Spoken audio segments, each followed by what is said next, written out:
Je suis Juliette Dargan. Depuis toute petite, j'aime écrire des histoires originales. Je suis aussi musicienne et chanteuse.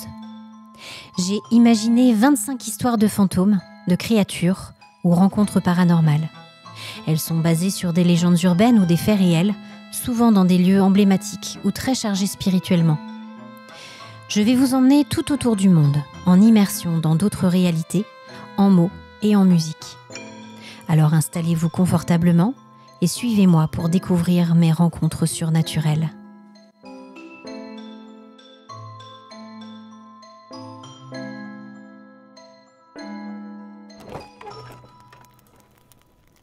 Bonjour, c'est Juliette. J'espère que vous n'avez pas trop froid. Ici, au manoir, on a commencé à ramasser les châtaignes. Et le feu crépite doucement dans la cheminée. Peut-être revenez-vous d'une balade en forêt. Y avez-vous croisé quelques créatures fantastiques ?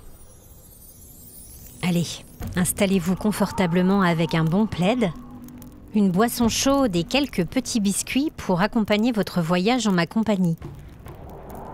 Il existe des blessures si profondes qu'elles restent douloureuses et béantes pour l'éternité. Il m'arrive parfois, en visitant tel ou tel château, d'imaginer les combats qui ont pu s'y dérouler. Même si le sang qui a coulé a depuis longtemps disparu, il a pour autant laissé des traces spirituelles dans les murs de la bâtisse.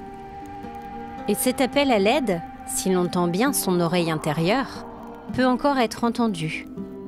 C'est le thème que je vous propose d'explorer dans notre histoire du jour.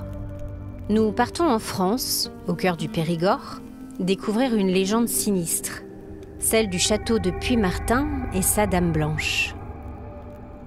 J'ai moi-même visité la bâtisse lors de vacances en famille, et même si je dois avouer ne pas avoir croisé cet esprit tourmenté, j'ai tout de suite été inspirée, ce qui m'a permis d'écrire ce récit que je vous livre aujourd'hui. Vous êtes bien installés ? Allez mes amis, la route nous attend. Vous écoutez Rencontres surnaturelles, épisode 15, la prison de Pierre.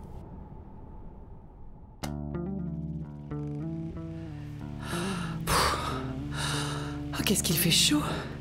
Ça va être une longue journée. Emma posa son regard sur l'immense surface lisse devant elle. La chaleur dense de cette matinée de juin rendait l'atmosphère étouffante. Elle se reconcentra pour visualiser dans sa tête la fresque qu'elle envisageait de peindre sur le mur devant elle. Bon, c'est vraiment immense. Par où commencer ? L'idéal serait de représenter un long panorama de la campagne environnante. Des bois, des collines escarpées. Là, je pourrais placer quelques buissons. Emma griffonnait sur son carnet de dessin, en même temps qu'elle imaginait la peinture quand elle serait terminée, vibrante de couleurs sur la paroi. Elle ajouta en fond ces falaises aux formes étranges creusées par le vent, la mer et le temps, si distinctives de ce petit coin de paradis. Elle essaya de se projeter au maximum dans l'époque qu'elle était censée représenter, le Moyen-Âge. Notamment l'absence de construction humaine. Ouais, comme ça. Et ici ou là, j'ajouterai des animaux sauvages. Loup, cerf, ours. Elle leva la tête et observa d'un œil critique son projet de fresque, reporté minutieusement sur son carnet de croquis. Elle sourit d'un air satisfait, heureuse d'avoir réussi, pour une fois, à coucher sur le papier la fidèle représentation de ce qu'elle avait imaginé. Cela habillerait parfaitement cette salle. Elle se dirigea vers la petite table où elle avait disposé ses pinceaux et quelques crayons, et elle s'y installa. Il était temps d'apporter de la couleur à l'esquisse. Quand elle eut terminé, elle laissa le dessin sécher sur la table. Elle observa son travail d'un œil critique, détaillant le paysage, les teintes grises et crayeuses et les branches sombres de la forêt en fond. L'ensemble était saisissant de réalisme. et transportait l'œil et l'imagination plusieurs siècles en arrière. Parfait. Elle contempla ensuite la longue silhouette féminine, pâle et évanescente, qui ressortait nettement au milieu de la fresque. Elle apportait un aspect oppressant à la scène, exactement comme elle l'avait imaginé au départ. Bien, elle allait pouvoir montrer le projet au propriétaire pour qu'il valide l'idée avant qu'elle ne transpose tout cela sur l'ensemble du mur. Alors qu'elle allait s'avancer vers la table pour prendre en photo son dessin, elle entendit soudain des pas légers dans l'escalier derrière elle. C'est bizarre. Je suis toute seule dans le château, normalement. En effet, le propriétaire et sa famille s'étaient absentés pour un long week-end chez des amis, à plusieurs centaines de kilomètres. Monsieur de Montbron? C'est vous? Vous avez oublié quelque chose? Elle se dirigea vers la grande porte ouverte et passa la tête sur le palier. Personne. Pourtant, elle était sûre d'avoir entendu des pas. Y a quelqu'un?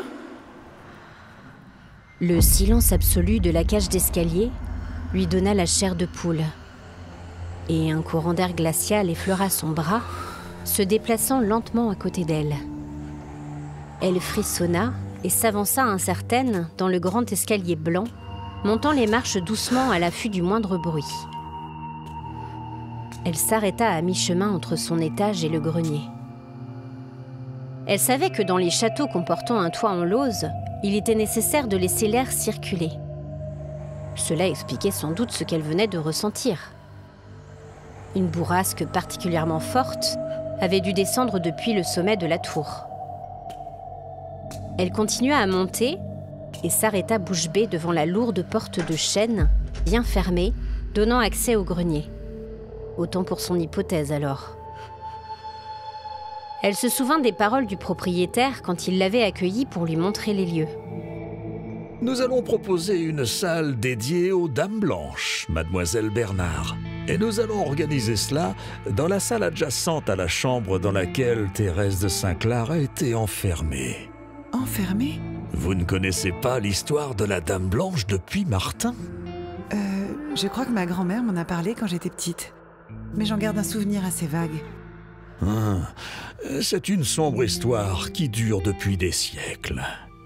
La jeune et jolie Thérèse de Saint-Clar, une lointaine ancêtre, a été surprise par son mari jaloux dans les bras de son amant.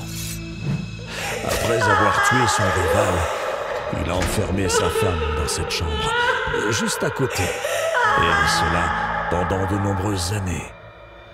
Selon la rumeur, Madame de Saint-Clar est morte de froid, de honte et de chagrin, et n'a jamais retrouvé sa liberté.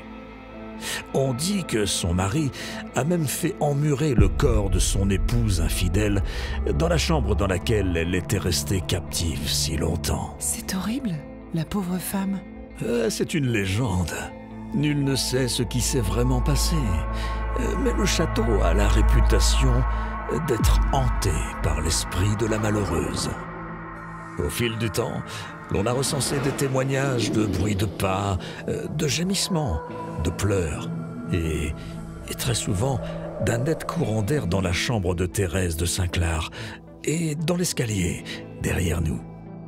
Mon père, lui-même, m'a raconté avoir vu quelque chose plusieurs fois la nuit. Et vous? Non, moi, je n'ai rien vu. Mais nous nous racontons cette légende à chaque nouvelle génération. L'histoire de Thérèse fait partie de la famille maintenant. Et nombreux sont nos visiteurs qui souhaitent venir rencontrer cet esprit tourmenté. Emma revint à la réalité, toujours devant la porte close du grenier. Elle écouta attentivement, mais la cage d'escalier était silencieuse. Elle haussa les épaules et rebroussa chemin pour revenir à la salle dans laquelle elle travaillait. En entrant dans la pièce, elle se dirigea vers la petite table. Mais... Le dessin avait disparu.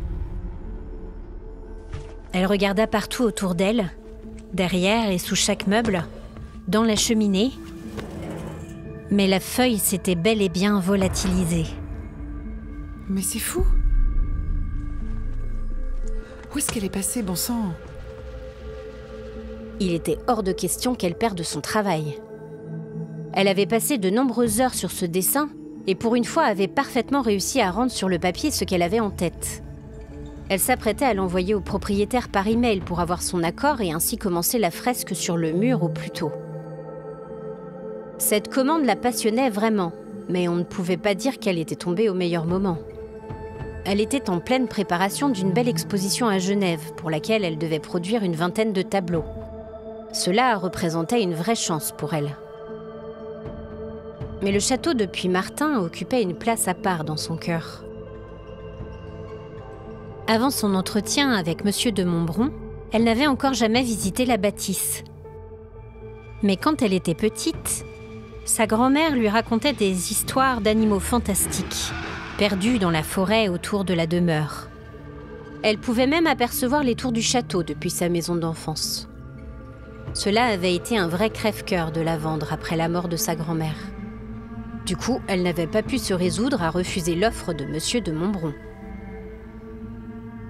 Encore une fois, elle sentit toute sa résolution monter en elle. Il fallait qu'elle retrouve ce dessin à tout prix.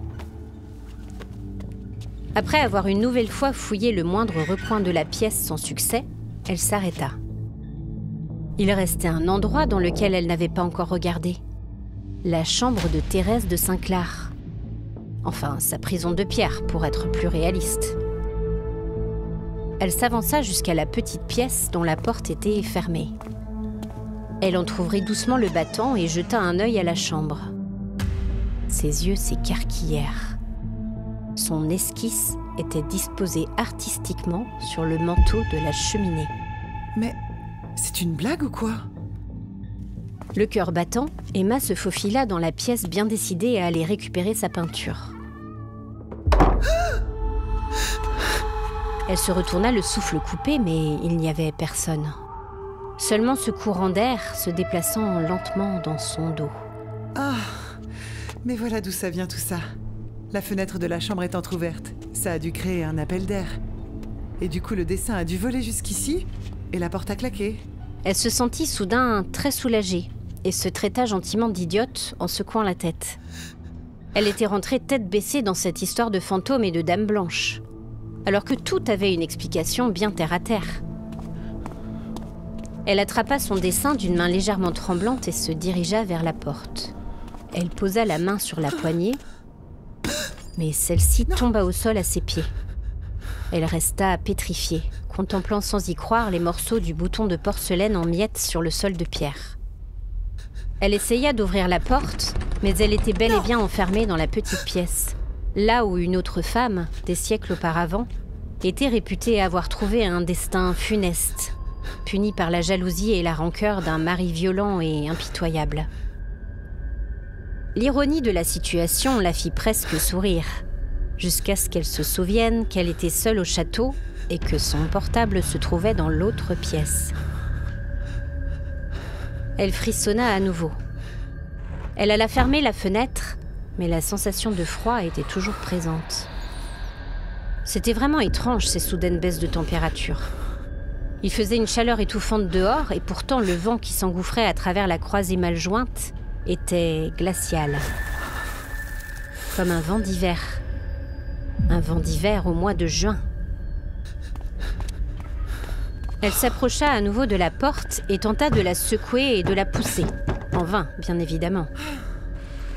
Elle se laissa tomber dans un coin, dos au mur, et réfléchit à sa situation. Elle était en mauvaise posture. Pas d'eau, pas de nourriture. Enfermée, sans pouvoir appeler au secours, pendant au moins 2 longues journées.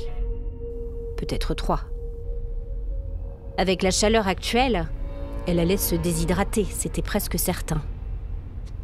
Elle se recroquevilla dans son coin et posa son front contre ses genoux, essayant de ne pas céder à la panique. Est-ce que c'était des pas qu'elle entendait devant la porte? Y a quelqu'un? Vous m'entendez? Je suis enfermée. J'ai besoin d'aide.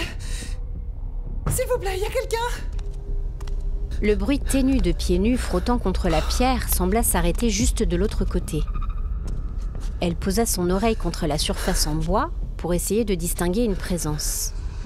Et se rejeta en arrière en panique quand elle entendit un long gémissement juste derrière la porte.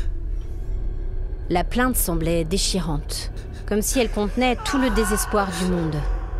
Le son se répéta un moment, suivi de sanglots étouffés, puis le bruit des pas résonna de nouveau, semblant s'éloigner cette fois. Non, ne partez pas! Je suis là, s'il vous plaît! J'ai besoin d'aide! Au secours! Sa voix mourut en entendant le bruit des pas diminuer jusqu'à devenir complètement inaudible. Non! Non! Non! Revenez! Elle se cogna la tête contre le battant de frustration. Après un long moment à errer et à tourner en rond dans la pièce, Emma décida d'économiser ses forces et reprit sa place contre le mur. Elle essaya de ne pas penser à sa soif qui commençait à la tourmenter. Peut-être que c'était l'idée même de manquer d'eau qui lui asséchait la gorge. Après plusieurs heures, elle sentit la fraîcheur du soir envahir la pièce. L'inaction et la perte de liberté la rendaient folle. C'était la première fois de sa vie qu'elle n'était pas libre dans ses mouvements, ses actions ou ses déplacements. Et elle détestait cela. Elle prit son dessin en main et fouilla dans sa poche pour en sortir le petit crayon qu'elle y plaçait toujours. Elle sentait des mots étranges monter en elle, une envie furieuse de crier, de pleurer, de supplier. Elle tourna son esquisse dans l'autre sens et se mit à tracer de grands traits sur le verso vierge de la feuille, sans penser réellement à ce qu'elle faisait. Elle savait juste que si elle restait 1 minute de plus ici à ne rien faire, elle allait disjoncter. Quand la nuit fut complètement tombée au dehors, elle arrêta de dessiner et posa la feuille et le crayon à côté d'elle sans y prêter attention. Elle s'allongea tant bien que mal sur le sol dur. Elle regrettait que le décorateur ne soit pas déjà passé, car elle savait qu'un petit lit de fortune était prévu dans le mobilier de reconstitution. Au moins, elle aurait eu une couche un peu plus confortable. Les dalles de pierre lui cassaient déjà le dos et les côtes. Elle gémit et se retourna, à la recherche d'une position plus confortable, et observa la lumière pâle de la lune éclairer le sol de pierre autour d'elle. Elle tendit l'oreille. Il lui semblait entendre comme une mélopée et des accords de harpe plaintifs, égrenés dans l'air qui s'était nettement rafraîchi. Elle ferma les yeux. Elle se demanda si la faim pouvait déjà la faire halluciner. Elle était seule au château, et il n'était pas possible qu'elle entende de la musique. Les grondements et la douleur de son ventre vide la réveillèrent, et le froid aussi. Un froid intense, mordant, presque irréel par rapport à la douceur des nuits précédentes. Elle ouvrit des yeux encore embrumés par le sommeil. Non, ce froid n'était pas naturel. Elle se redressa maladroitement sur son coude et observa la pièce autour d'elle. Elle fronça les sourcils. Son dessin avait été replacé au-dessus de la cheminée côté face. Et soudain, elle détecta un mouvement dans le coin le plus sombre de la pièce, là où le corps de Thérèse de Saint-Clar était réputé avoir été emmuré. Emma plissa les yeux pour mieux voir et distingua de longs cheveux noirs, masquant un visage d'une pâleur mortelle et des habits d'un ancien temps visiblement déchirés et en très mauvais état. Elle se redressa en catastrophe et se recula le plus loin possible de la vision cauchemardesque. Qui êtes-vous? La femme prostrée semblait se balancer d'avant en arrière. Ayez pitié. Mon Dieu, qu'il me pardonne. J'ai tant souffert déjà. Quand viendra le Seigneur? Quand m'accordera-t-il son pardon? J'ai expié. J'ai compris à présent. J'étais jeune et bien sotte. Plus jamais, je promets.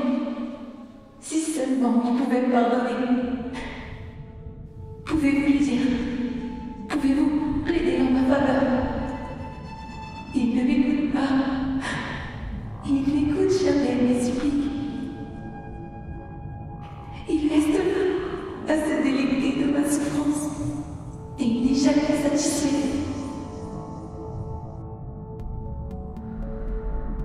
Emma ne disait rien. Elle regardait avec compassion l'esprit désespéré qui visiblement n'avait toujours pas trouvé la paix, qui continuait à se tourmenter pour un acte datant de plusieurs siècles. La manifestation dura ainsi de longues minutes, puis finit par disparaître, par s'estomper. Emma put alors retrouver son souffle.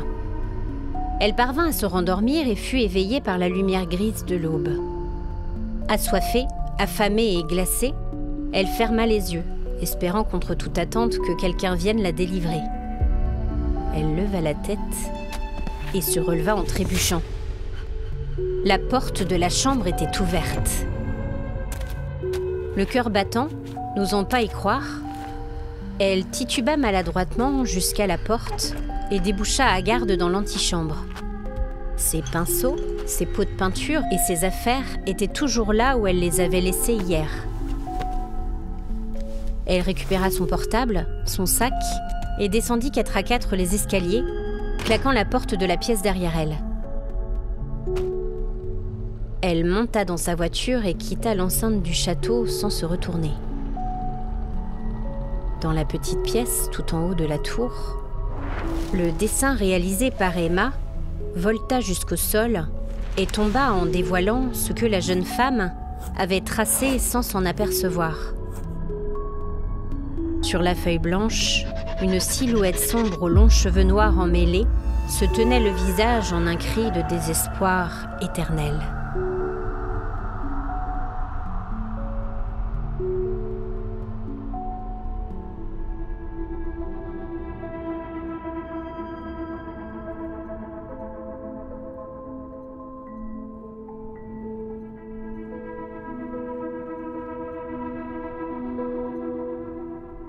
Bulle de chagrin, boule d'incertitude, tant de matins que rien ne dissimule. Et je veux mon hiver, m'endormir loin de tes chimères. Je sais bien que je mens, je sais bien que j'ai froid dedans.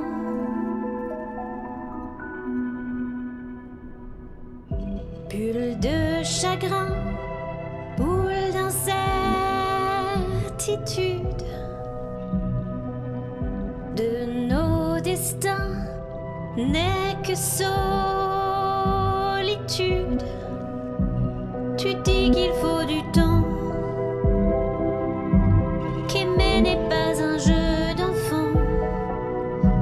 Je sais bien que tu mens, et je suis si seule à présent.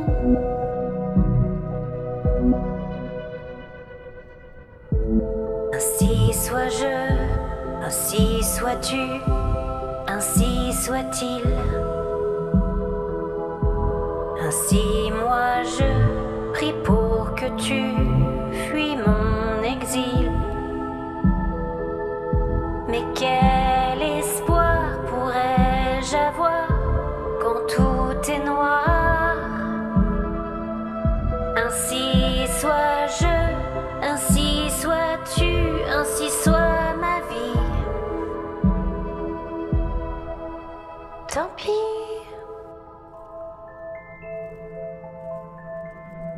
Bulle de chagrin, boule d'incertitude, deux orphelins que le temps défigure. Je voudrais mon hiver, m'endormir loin de tes colères. Je sais bien que je mens, je sais bien que j'ai froid dedans.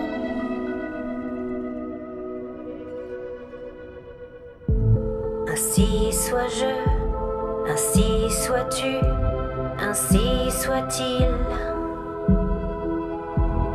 Ainsi moi je prie pour que tu fuis mon exil.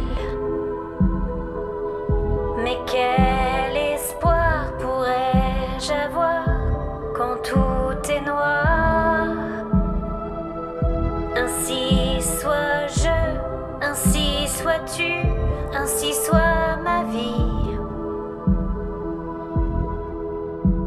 pis.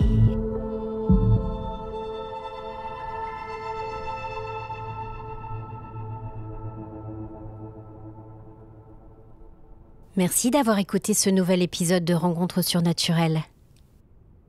La prochaine fois, je vous emmène en Afrique, au Malawi, découvrir un arbre millénaire qui cache encore bien des secrets.